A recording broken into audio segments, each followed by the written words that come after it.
Hello Popcorn Junkies and welcome to this review of Thunderbolts. Asterisk. Asterix? Asterisk. Is it an asterisk or an asterix? Plural or single? Or asteri? This is Thunderbolts. This is the new Marvel Cinematic Universe, Marvel Studios superhero film. Now this film comes off the back of a particularly flaccid, what's the opposite of virile? Unvirile episode in the Marvel Cinematic Universe in the form of Captain America, Brave New World, which is a shame because we're enormous fans of Anthony Mackie, but it just wasn't a film that ignited even Harrison Ford as Red Hulk. It didn't ignite, didn't get us going. This is a notable film because for me, I felt with all the trailers and with all the promo and everything, there's been a really strident attempt by Marvel to skew this as a sort of more indie cinema type approach to superheroes, a bit more kind of counterintuitive, a bit more contrarian in the way that perhaps it's going to portray superheroes, a bit more humanistic in perhaps its treatment of characters with stellar qualities or attributes or superpowers, but who are themselves kind of, jaded by real life experiences and are three-dimensional and have dark pasts. Some of the trailers have been really like, oh yeah, this could be indie cinema does Marvel. And then other ones have been, this just feels as generic as any other Marvel film with exploding buildings, people floating in the sky, similar kind of action scenes, rescuing pedestrians in the streets of New York. How many times have we seen all that? But pause and halt right there, because this film is surprising. This film is surprising, and it's an unusual film in that I would say that almost an hour into it, I thought I knew what I'd got or what I'd munched down on as a film, only to be actually pleasantly surprised by the latter half of this film. So this for me was a film in two halves. The front half I felt was much more straightforward Marvel Cinematic Universe fare, whereas actually stick with it because the back half, the last half or the last hour of this film, has some genuinely thought-provoking and quite challenging aspects to it that I found really quite surprising, and I haven't stopped ruminating over since seeing the film. Who does it star? Well, we've got a whole host of stars. Florence Pugh is probably the biggest name in there. She obviously is in there playing Yelena Belova. She's also the sister or the adoptive sister of Black Widow. She's Russian. She's a Black Widow assassin. It stars Sebastian Stan as the Winter Soldier with his detachable arm. Just brilliant kind of action figure fare there. We've also got Wyatt Russell in there, reprising his role as John Walker. He was in the Falcon and the Winter Soldier. He's good, Wyatt Russell. He plays a sort of, what do they call him? A sort of a second-rate, cheap Captain America, but he was actually the official Captain America for a while. We've also got, rather wonderfully, though I have to say his public image, given the whole kind of falling out with Lily Allen, has dented somewhat his kind of appeal, I think. David Harbour is in there playing Red Guardian, and we've also got Hannah John-Kamen in there as Ghost. We also have Julia Louis-Dreyfus in there as Valentina Allegra de Fontaine. What a name. She's director of the CIA. Is she a goodie? Is she a baddie? Is she kind of occupying Samuel L. Jackson's kind of position in S.H.I.E.L.D.? She's the sort of authority. She's the one who kind of drives all of these kind of, wannabe kind of superheroes together. And I want to stress that I haven't missed out someone who I think is actually one of the kind of secret, absolute guilty pleasures of this film. But I want to introduce his character a little bit later as I sort of explain how we come across him. The film starts with a kind of, back referencing a sort of the end of a kind of mission, if you like, for Yelena. Florence Pugh is kind of finishing a job. She's kind of brutal. She's cold. She's an efficient assassin. She can manage. She can handle people. She can throw herself off buildings. But she says quite wittily right at the beginning, she couldn't work out what was wrong with her. Is it because she misses her sister? Is it because she's depressed, or is she just bored?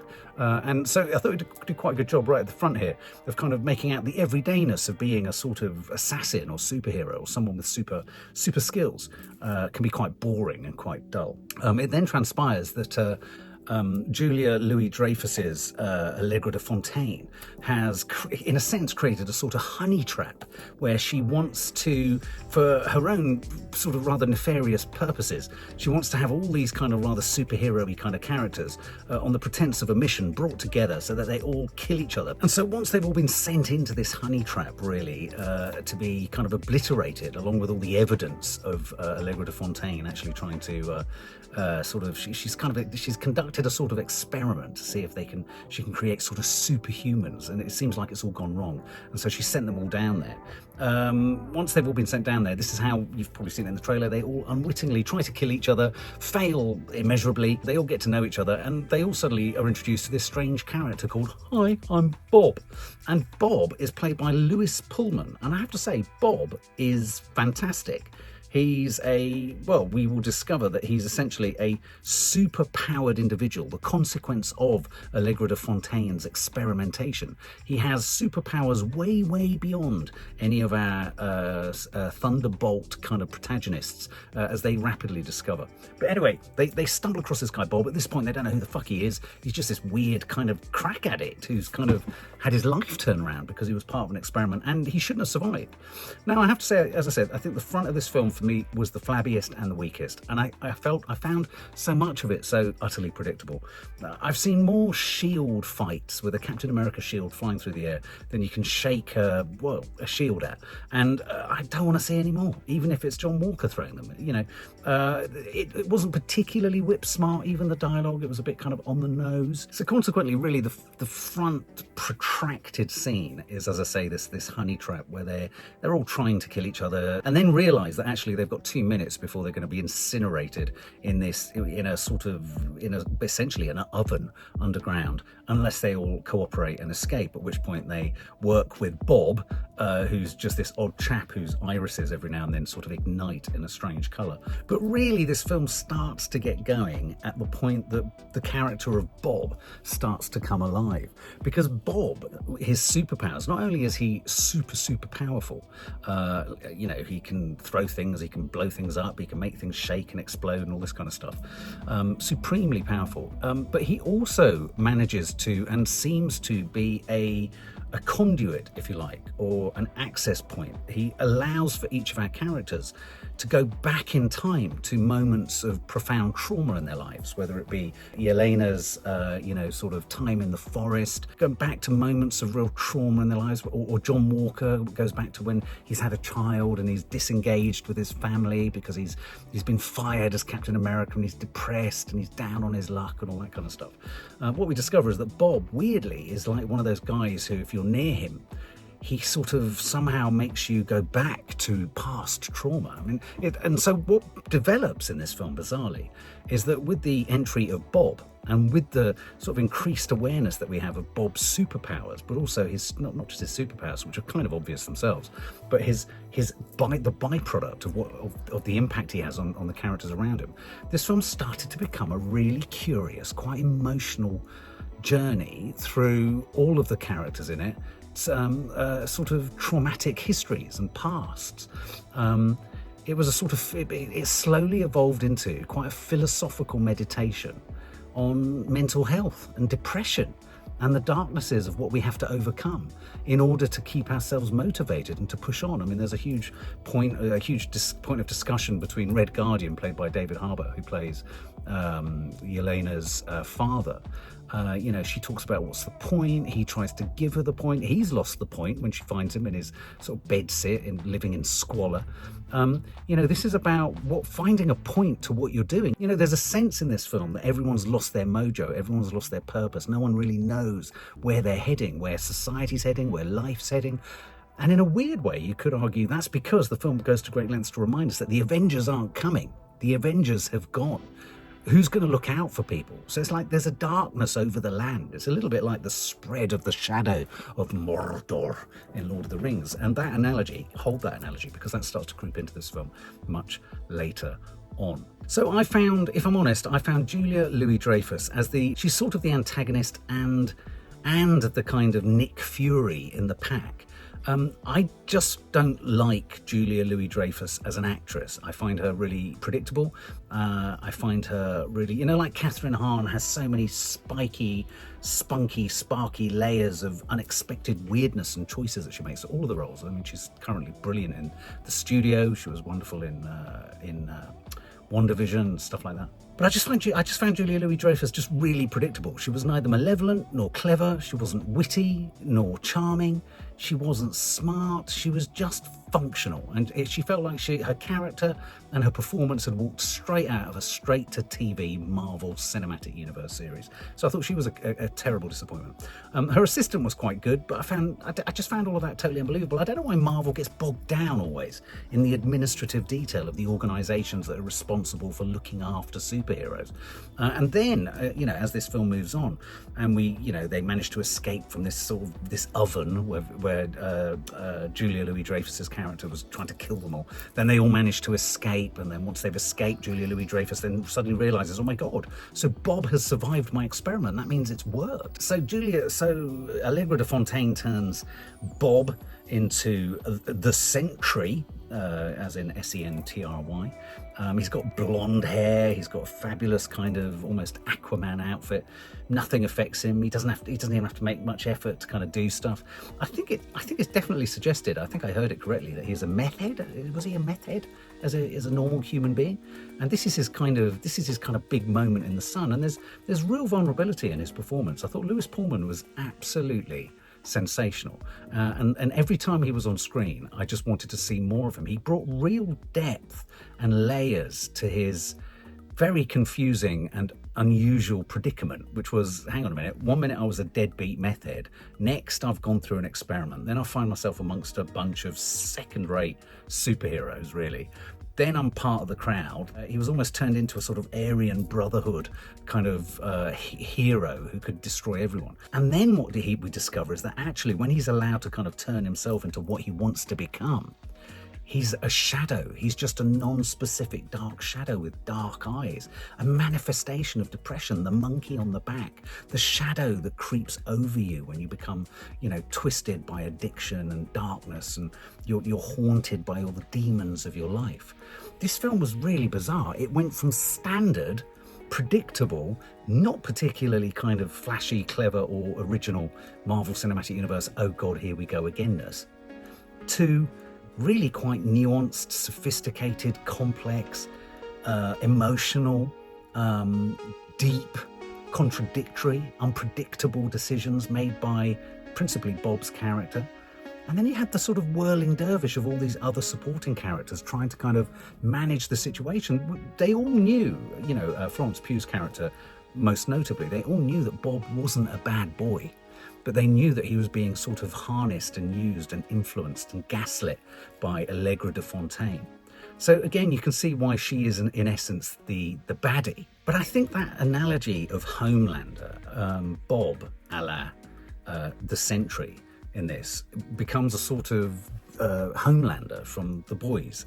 And I think this film tries to nibble at the edges of that counterculture, spinning the superhero concept on its head kind of idea, especially when you concentrate on the role of Allegra de Fontaine. She's definitely the baddie. She's the one manipulating things. But actually, what's quite a nice detail about her character is that by the end of the film, she's actually kind of tricked them, or kind of inveigled her way into being influential in making them all become cherished, respected, idolized heroes, superheroes. I mean, really, this is an origin story for 4, 5, 6 characters, all of them coming from deadbeat, sort of knackered, old kind of superhero-y types with maybe a strong arm and maybe a good helmet and a bit of a shield and a nice bit of kind of knife action, into actually they are, well, by the end of the film, what are they? Are they the new Avengers? I know some have sought to kind of suggest that this is Marvel's answer to the Suicide Squad. It's not as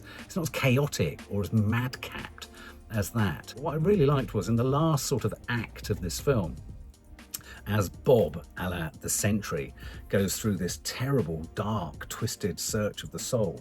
A darkness literally spreads. Very effective device of, pedestrians and civilians would just suddenly become a shadow or a silhouette.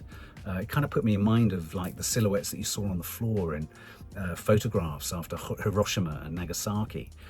People would just fade away. A depression literally spread across New York, and characters and what I thought was quite a neat twist on the whole kind of multiverse kind of concept, which I've just got sick and tired of in every fucking Marvel Cinematic Universe film. Oh, not the multiverse. What I thought they did here, which was really nifty and clever, was all of the characters in essence were traveling through time, but they were traveling through their own backstories. They were going back in time into traumatic moments in their lives. I think you can't underestimate the strength of a scene in which, rather than having time travel, where you had Yelena having to, in a sense, travel back into the Sentry. I mean, by the time he's become the Void, he's become this sort of shadowy, shady kind of version of himself. But she has to sort of enter a sort of shadow dimension, if you like, to reach into his past, her consciousness, memories, trauma, upset, distress. It's quite therapeutic. It's quite sort of, it's like regression therapy. That's what the end of this film is about. It's like all the characters go through regression therapy, but it sort of lacks the kind of kumbaya, yoga, namaste kind of end. It ends with them all actually on stage, a la the boys, as unwitting heroes. Almost all of them kind of, what was quite neat in the final shot of all of their characters was you could see them all kind of not necessarily wanting to be adored, but thinking, I quite like this adoration. This isn't too bad. And what I liked about the ending of this film was it wasn't a classic conventional villain situation. In fact, as I say, the most villainous of them all was Allegra de Fontaine, and yet even at the end of this film she still maintains her position. I have to say, for whatever you think of David Harbour off screen, he brings much needed comic depth and fun to the whole proceedings. Sebastian Stan is what he is as the Winter Soldier, very straight. John Walker is nifty. Lewis Pullman gives us a huge churning kind of highs and lows and really contemplative and interior performance, right down to, and I love the way in which in the effects they turned him into a very undetailed silhouette, dark silhouette, very shadowy, very shaded. I'm not particularly a fan of the actress Hannah John-Kamen, who plays Ghost. I like the design of Ghost, but I was never particularly convinced by her performance. Wyatt Russell was good, Lewis Pullman was good, and of course at the centre of it all there's Florence Pugh. A particularly powerful scene. I think Florence Pugh and David Harbour played some wonderful scenes of father-daughter. It was a wonderful moment. I think it was all CGI, but it was meant to be outside Grand Central Station in New York, and it was a really intense moment between father and daughter, misunderstandings, the past, regretting the past, and all that kind of stuff.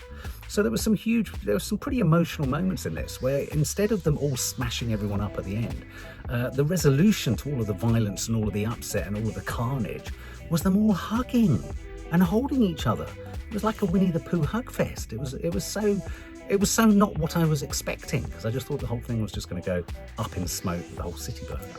So I quite liked it for that. So a film of two halves for me. Front half predictable, but hey, if you're thinking, well, maybe the Thunderbolts is just going to be another Marvel film, well, it is for a bit, but it really turns a corner at the halfway point and becomes something much more interesting. So it was a pleasant surprise for me. If I was to score it, this is a hard one.